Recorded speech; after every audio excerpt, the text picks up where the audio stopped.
এটা আমি দিলাম মাটিতে নিমখোল, এরপরে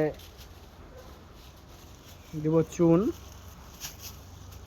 এখানে পরে পরে আমি বলবো যখন।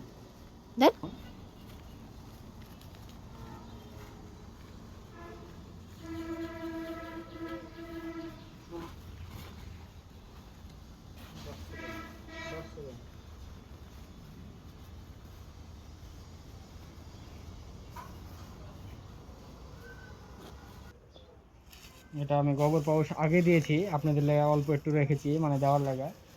গোবরটা এভাবে ছিটিয়ে মিক্স করে নেবেন। এখন আমি দেবো হাড়ের গুঁড়ো। হাড়ের গুঁড়ো একটু চারা দিলে উঠছে বেশি, আমি একটু ডাউন করে দেবো। এগুলো সব হাড়ের গুঁড়োই আমি দিয়ে দেবো। আমার হাড় গুঁড়ো দেওয়া শেষ। এই শিকড় পাকড় আটকানোর যে দানাদারটা, এটা দেবো। এটা হচ্ছে রাসায়নিক সার।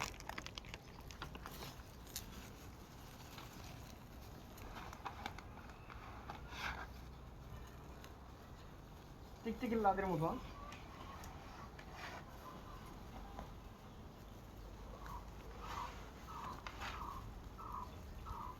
আমি যে দানাদারটা কেটে নিচ্ছি, এটা অতি সাবধানে করতে হবে আপনাদেরকে।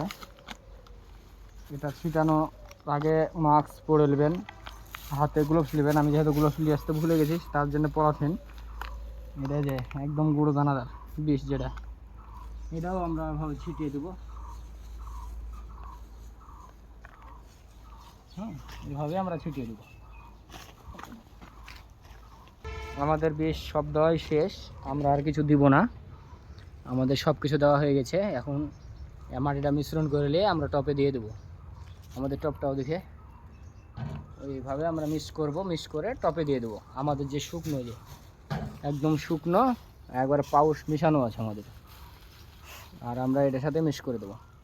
আসসালামু আলাইকুম। কারো যদি কিছু জানার প্রয়োজন হয় অবশ্যই জানাবেন, আমরা রিপ্লাই দিতে প্রস্তুত আছি। আসসালামু আলাইকুম।